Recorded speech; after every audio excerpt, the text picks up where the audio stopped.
এখন গাঁওখন পানী নাইকিয়া হৈ গ'ল। পানী নাইকিয়া হৈ গ'লত সেই আমাৰ গাঁৱৰ মানুহখিনিয়ে সেই তাতে ক'লে এই পুখুৰীটো নিজে খান্দি ইয়াৰ পানী সকলোৱে গোটেই পৰিয়ালবৰ্গে খাইছে। নমস্কাৰ বন্ধুসকল, আজি আমি এনেকুৱা এটা জেগাত উপস্থিত হৈছোঁহি, যিটুকুৰা জেগা নেকি এক স্মৃতি হিচাপে আমাৰ বংশাৱলীত লিখা থকা যোৰহাট কলিয়নী মাউত গাঁও। এই কলিয়নী মাউত গাঁৱত আমি উপস্থিত হৈছোঁ এইকাৰণে যে এই গাঁৱৰ পৰাই আমাৰ গ্ৰেণ্ডফাদাৰসকল 1930 চনৰ পৰা উত্তৰ ভাৰতে অৰ্থাৎ লখিমপুৰ ধেমাজি বিভিন্ন অঞ্চললৈ প্ৰব্ৰজন ঘটিছিল। এইকাৰণে প্ৰব্ৰজন ঘটিছিল, ইয়ালৈ এই গাঁওখন অহাৰ আগত এই গাঁৱৰ মানুহবিলাক হ'ল চেতিয়া পাটমাউত পৰিয়াল, অৰ্থাৎ আহোম স্বৰ্গদেউসকলৰ প্ৰিয় আৰু বিশ্বাসী হাতী চলোৱা মাউত। এই মাউত ফৈদটো প্ৰথম অৱস্থাত শিৱসাগৰ অঞ্চলতে আছিলে স্বৰ্গদেউসকলৰ লগতে, যিহেতু হাতী যেতিয়া ব্যৱহাৰ কৰিছিল সেই হাতী চলাব পৰা বিশ্বাসী মাউতখিনিয়ে আছিলে চেতিয়া পাট মাউত। কিন্তু কালক্ৰমত 18শ শতিকাৰ প্ৰাৰম্ভণিতে মোৱামৰীয়া বিদ্ৰোহ বা অন্যান্য বিদ্ৰোহৰ ফলত শিৱসাগৰৰ পৰা ৰাজধানী যোৰহাটলৈ উঠাই অনা হয়। সেই কথাটো বুৰঞ্জীত আপোনালোকে হাতাই জানে। যোৰহাটলৈ আহোঁতে এই চেতিয়া পাট মাউতৰ ফৈদৰ মানুহখিনিক এই যোৰহাট অঞ্চললৈ লৈ আহে আৰু এই কলিয়নীতে সংস্থাপন কৰে। তেতিয়া বেছি মানুহ নাছিলে, বিষয়ে 300মান মানুহ আছিলে সেই সময়ত এই মাউতৰ ফৈদৰ। কিন্তু কালক্ৰমত যেতিয়া ইয়াত জনসংখ্যা বৃদ্ধি পালে আৰু আমাৰ অসম দেশৰ আহোমৰ অধীনতাৰ পৰা সেই চিৰদিনৰ কাৰণে পৰাধীন হয়, তাৰ ফলত বৰ্তমান যোৰহাটৰ যি প্ৰিন্স অফ ৱেলছ কলেজ, যিখন নেকি জুনিয়ৰ ইঞ্জিনিয়াৰিং কলেজ, সেই তাতে ব্ৰিটিছৰ তত্বাৱধানত আহোমৰ ৰাজশাসন চলিছিলে। কিন্তু শেষত ব্ৰিটিছে সম্পূৰ্ণ কেপচাৰ কৰি লোৱাৰ পাছত এই মানুহখিনি চেতিয়া পাট মাউতৰ মানুহখিনি চেটিলমেণ্ট হৈ পৰে আৰু ব্ৰিটিছে ইয়াত সংস্থাপন কৰা ব্ৰিটিছৰ লিডত কণ্ডেপেশ্বৰ সিংহই যি ইয়াত মানুহখিনি সংস্থাপন কৰিছিলে। কিন্তু কালক্ৰমত জনসংখ্যা বৃদ্ধিৰ ফলত 1903 চনৰ পৰা এই অঞ্চলৰ পৰা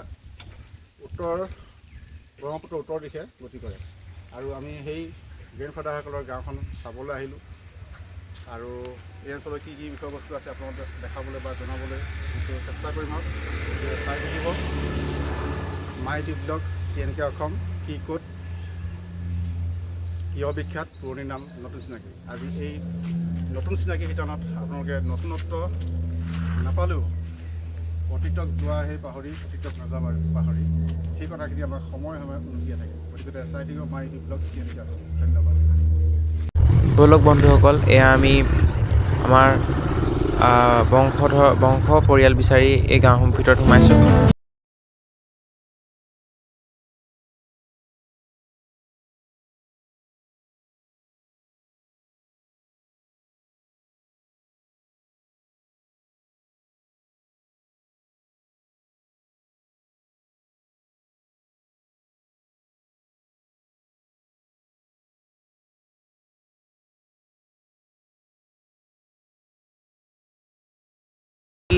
আমাৰ ককা দেউতাহঁতে এৰি থৈ যোৱা কিছুমান স্মৃতি অথবা আমি পাতি লোৱাৰ স্মৃতি হিচাপে এটা সৰু পুখুৰী আছে, চাওঁ বলক। চিনি পাইছেনে? নাই পোৱা। এই যে উত্তৰপাৰত থকা লখিমপুৰৰ ক'ত আছে বাৰু উত্তৰপাৰত আপোনালোকৰ মানুহবোৰ? ৰঙৰি আছে, হয় ধেমাগত আছে, হয়, আকৌ যোৰহাটত আছে। মই চন্দ্ৰ পণ্ডিত মোৰ ককাৰ নাম মনত পৰিছেনে বাৰু? ভালে আছে? মই চন্দ্ৰনাথৰ নাতি। মই মোৰ দেউতাৰ নাম বুধিন্দ্ৰনাথ গগৈ, বৰ দেউতাৰ নামটো শুনিছে কি জানি নগেন গগৈ। বাকী স্বাস্থ্য পাতি ঠিকে আছে? বন্ধু আহক। আছে আছে আছে আছে গৈছে ন? তুমি ভালে আছা নহ'লে? নমস্কাৰ। ভালে আছা? বন্ধুসকল, এয়া আমি সকলোৱে বংশৰ কথাই পাতি আছোঁ, সকলোৱে বহি মেলি পুৰণি স্মৃতিৰ কথা পাতিছোঁ, য'ত নেকি ককা দেউতাহঁতে, আমাৰ যি ককা দেউতাহঁতে ইয়াত থাকি গৈছিলে, সেয়া কথা পাতিছোঁ। ইয়াত আমি ঘটনা এটা আমি দেউতাহঁতৰ মুখৰ পৰা গম পাইছোঁ, জানো ব'লক। এইখিনি এটা প্ৰশ্ন লৈ হৈছে।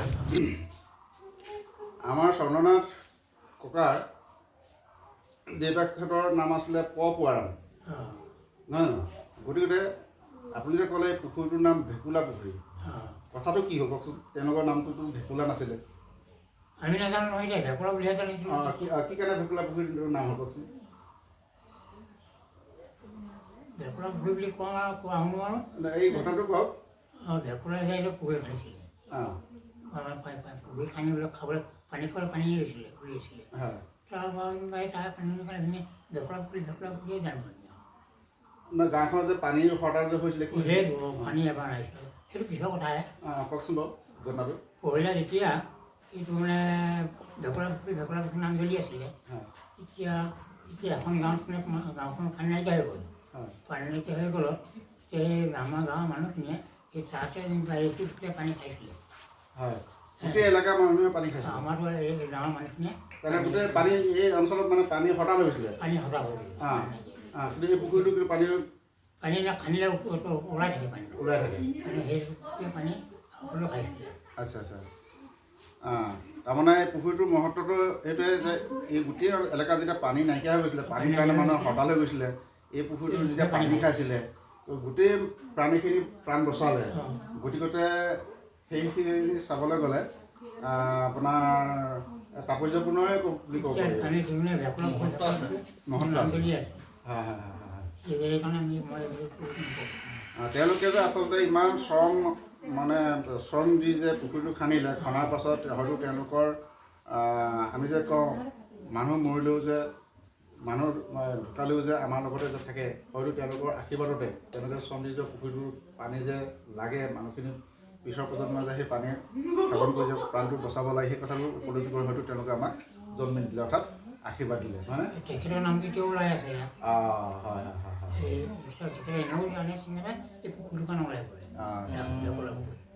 গতিকে বিজ্ঞানৰ যুগত ঐশ্বৰী শক্তিক নতশিৰ কৰিবই লাগিব। আজিও বিজ্ঞানে স্বীকাৰ কৰে ভগৱানৰ ঐশ্বৰী শক্তিৰ লগত এই বিজ্ঞান যুগতো কিন্তু বিজ্ঞানে যে নতশিৰ স্বীকাৰ কৰে এই কথাটো প্ৰয়াস কৰিছে। আমি এই কথাখিনি জানো। বামুণৰ টেণ্ডন আজি পৃথিৱীৰ ৰহস্যৰ পৰা বিজ্ঞানেও মানে তাক ৰহস্য বাতিল কৰিব পৰা নাই। তেনেকৈ বহুতখিনি, যেনেকৈ আমাৰ ন' মেনছ লেটাৰ যিটো হ্ৰদ নেকি নাগালেণ্ডত আছে, সেই হ্ৰদৰ আজিলৈকে কোনো বিজ্ঞানীয়ে উদ্ধাৰ কৰিব পৰা নাই। যিটো হ্ৰদত মানুহ বা যিকোনো জীৱ জন্তু গ'লে মানে নাইকিয়া হৈ পৰে, কিন্তু সেই পুখুৰীটোৰ পাৰতে চুকাফাই ৰান্ধি বাঢ়ি খাই আহিছিলে। গতিকে এইখিনি কথা আমি কিছু মন কৰিবলগীয়া কথা। গতিকে মানুহে কয় প্ৰকৃতি পূজা কৰি কি লাভ? আমাৰ টাও ধৰ্মত কি হয়, প্ৰকৃতিক পূজা কৰে, প্ৰকৃতিক উপাসনা কৰে। গতিকে সেই ন' মেনছ লেকৰ ওপৰত সেই হ্ৰদৰ পানী খাই চুকাফাই এই অসমত পদাৰ্পণ কৰিছিলে। গতিকে এই বিজ্ঞানৰ যুগতো ঐশ্বৰী শক্তি কোনোদিনে ডিনাই কৰিব নোৱাৰে। নমস্কাৰ। গতিকে আমি আমাৰ মনৰ প্ৰলাপখিনিহে কৈছোঁ। আপোনালোকে নিশ্চয় ইয়াৰ পৰা আপোনালোকে কমেণ্ট দিব কিবা থাকিলে। ধন্যবাদ। বন্ধুসকল, হয়তো আপোনালোকে ভাবিছে যে ধূপ কাঠি জ্বলোৱা দেখি হয়তো ভাবিছে কিবা পূজা পাতল ল'ব নেকি। আচলতে পূজা পাতল নহয়, কিন্তু এইটো কথা কৈ যাব আমি নতশিৰে স্বীকাৰ কৰিবই লাগিব। এইকাৰণে যে আমাৰ আজু ককা স্বৰ্ণনাথ ককাৰ আগৰ জেনেৰেশ্যনৰ ককাসকলে এই পুখুৰীটো নিজে খান্দি ইয়াৰ পানী সকলোৱে গোটেই পৰিয়ালবৰ্গে খাইছিলে। কিন্তু তেতিয়া দিনত এনেকুৱা পানী খাই কোনো ধৰণৰ বেমাৰ আজাৰ হোৱা নাছিলে। কিন্তু আজিৰ যুগত একুৱাগাৰ্ড ফিল্টাৰ এনেকুৱা ধৰণৰ পানী খায়ো মানুহৰ বেমাৰ আজাৰ নুগুচা হৈছে। কিন্তু এইটো কথা আমি স্বীকাৰ কৰিবই লাগিব যে মাটিৰ লগত মাটিৰ মানুহ মিলি থাকিব পৰাটোৱে হ'ল প্ৰকৃতিগত এক নিবিড় সম্পৰ্ক। সেই নিবিড় সম্পৰ্ক আচলতে এৰিব নালাগে। যে এইটো ক'বলৈ যোৱা নাই যে আপোনালোকে এনেকুৱা বেয়া পানী খায় যে আপোনালোকে খাব লাগিব, সেইটো কথা ক'বলৈ যোৱা নাই। কিন্তু তাহানি যুগত যিটো মাটিৰ লগত যিটো বায়ু পানীৰ লগত যিটো সম্বন্ধ, সেই সম্বন্ধৰ খুব নিবিড় আছিলে, সেয়েহে এই পুখুৰী পানী খায়ো আজি আমাৰ প্ৰায় চেতিয়া পাটনৰতৰ বংশৰ প্ৰায় 15,000 ওপৰ। গতিকে সেয়েহে তেওঁলোকৰ কষ্টসাধ্য দিনবিলাক মনত পেলাই তেওঁলোকৰ কুঁৱৰী মই আজি এই ধূপ দুডাল দিব বিচাৰিছোঁ। আৰু গতিকে এই পুখুৰীটো আজি প্ৰায় 100 বছৰ অতিক্ৰম কৰিছে বুলি ধৰিব পাৰি। গতিকে আমি তেওঁলোকক পুনৰবাৰ সোঁৱৰাই এই ধূপ দুডাল দি আজি আপোনালোকৰ পৰা বিদায় ল'ম।